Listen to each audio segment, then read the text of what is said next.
Mrs. Nixon, Ambassador Dobrynin, members of the Congress, President Moos, Dr. Benke-Spruto, ladies and gentlemen, I have the very pleasant task this morning of introducing a group of highly talented young musicians who have just returned from the Soviet Union, where they spent 7 weeks under a program sponsored by the Cultural Presentations Program of the Department of State. As a matter of fact, this is the first performing group which has gone to the Soviet Union under the current exchanges agreement between the United States and the Soviet Union. In those 7 weeks, the groups performed in 10 major cities of the Soviet Union. And everywhere they found the warmest of welcomes, the most spontaneous response, most enthusiastic reaction from their audiences everywhere. It was through their music, and even beyond their music, through their personal warmth, through their sensitivity, through their sincerity, that they really spoke to the minds and hearts and spirit of the people with whom they came in contact in the Soviet Union. This, of course, is, in a sense, the largest possible sense, the purpose of our educational and cultural exchange program.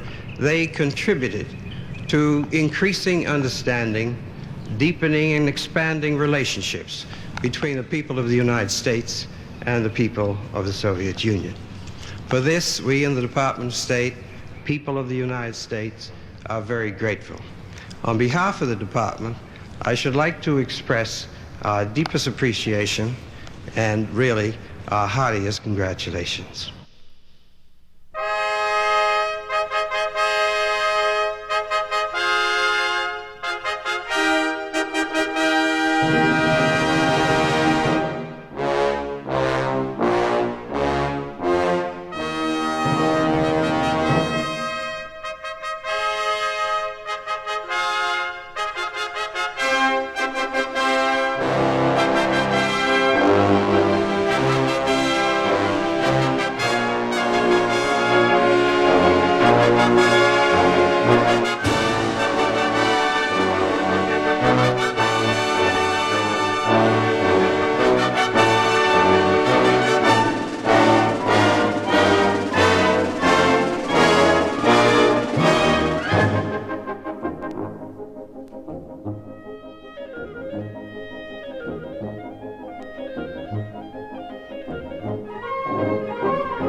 Ladies and gentlemen, on behalf of all of you who have had the opportunity to hear this splendid program, I wish to express our appreciation and the appreciation of the nation for this fine musical organization.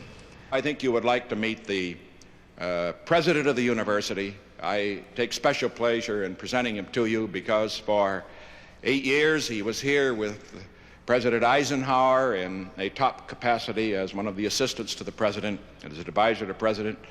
He's one of the great educators of this country, a political scientist, a political philosopher, but also one who has had a deep interest in international relations. Dr. Malcolm Moos.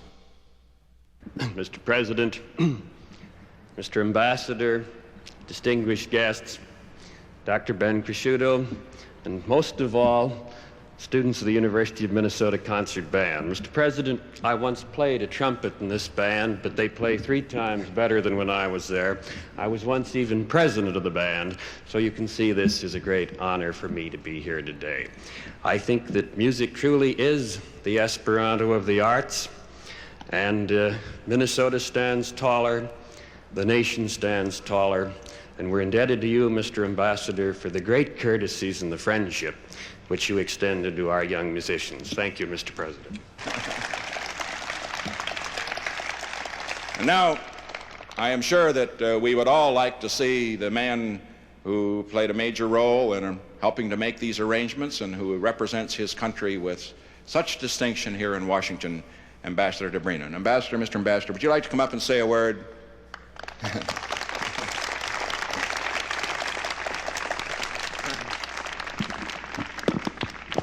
Mr. President, Mrs. Nixon, distinguished guests, and wonderful people from the orchestra. First of all, I would like to thank you very much, Mr. President, and you, Mrs. Nixon, for this wonderful occasion which you organize here and so graciously invite my wife and myself here on this special occasion. In a way, it's really rather special occasion for my wife and myself, because my impression is this is for the first time, at least during rather lengthy tour of my being here as ambassador in this country, that for the first time Russian music together with American music was played here at the Rose Garden of the White House.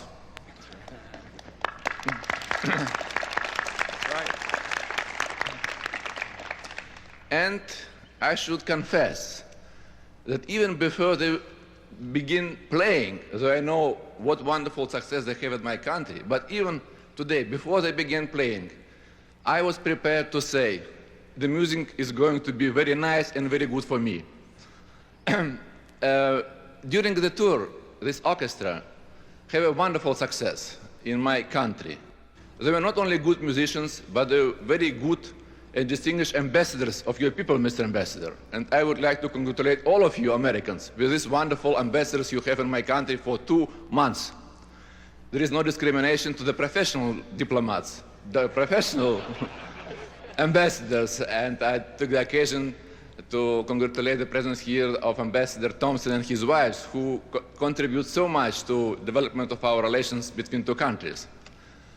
And I would like to add a few words, just a few words. Those nice young men who was playing on this wonderful instrument of his, I should say, he really, if I were in your place, Mr. President, I will appoint him Assistant Secretary for the State Department.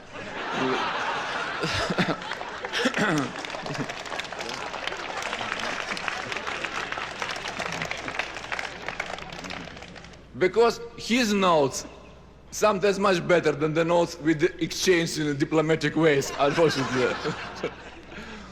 But this is, of course, a joke, and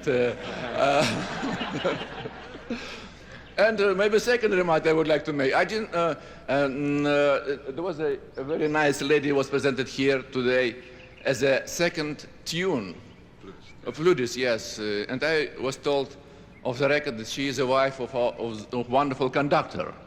The only thing I really rather don't like, quite frankly, I didn't know that in an American family the wife's playing second things.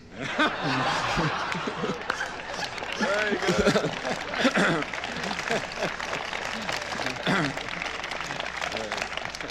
But as a foreign ambassador, I don't want to be involved in your domestic affairs.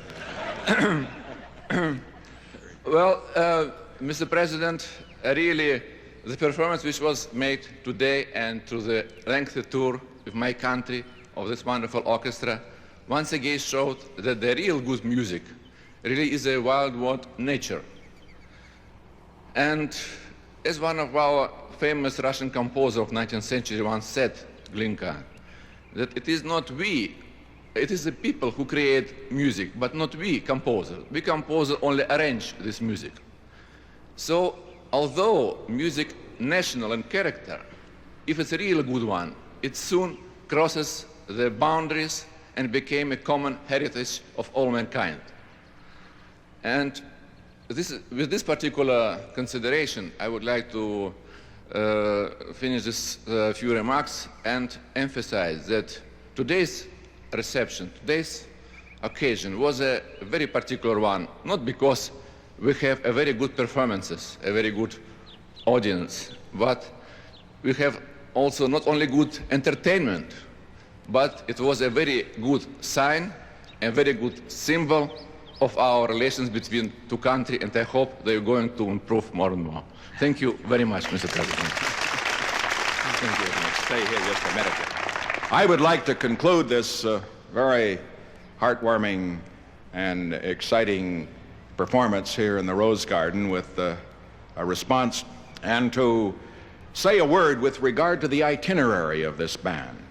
Here in the United States, we all, of course, know of Moscow and Leningrad, the great cities that are so often visited and are so often in the news. But very few Americans have had the opportunity to visit and to know the other parts of this country, and those parts this band had the opportunity to visit, and I think this is of interest to all of us. But if I could indicate the thrust of my remarks directly to what the ambassador has said. Any of us who have traveled in the Soviet Union know, as we meet the Russian people in all the far-flung areas of that country, that the Russian people and the American people are not natural enemies. The Russian people and the American people, on the contrary, are natural friends. We have somewhat the same sense of humor as the ambassador so well demonstrated a few moments ago. We like much of the same kind of music.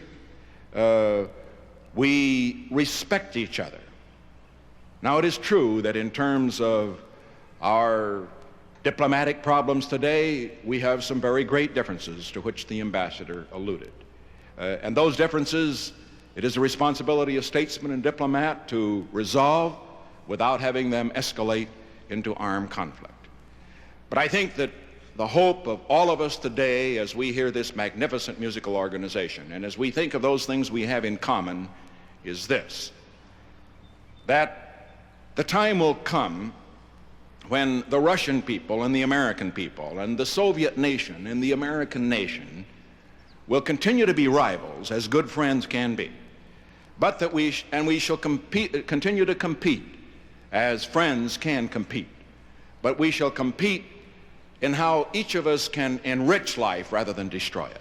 How we can enrich life through our music, through our culture, through our economic progress, through all of those areas in which the people of the world, wherever they may live, have a vital interest in the quality of life. I think this is the lesson this band brings to us here today. And I hope that this will only be the beginning of more exchanges where the Russian people and the American people will know each other better. And so that we can realize as statesmen what a responsibility that we have to see to it that these two great peoples can live together, yes, in rivalry, but in rivalry with the peaceful competition which can only be good for both of us. Thank you. I would like to thank you very much for this wonderful idea you organized. Very good. Thank you very much.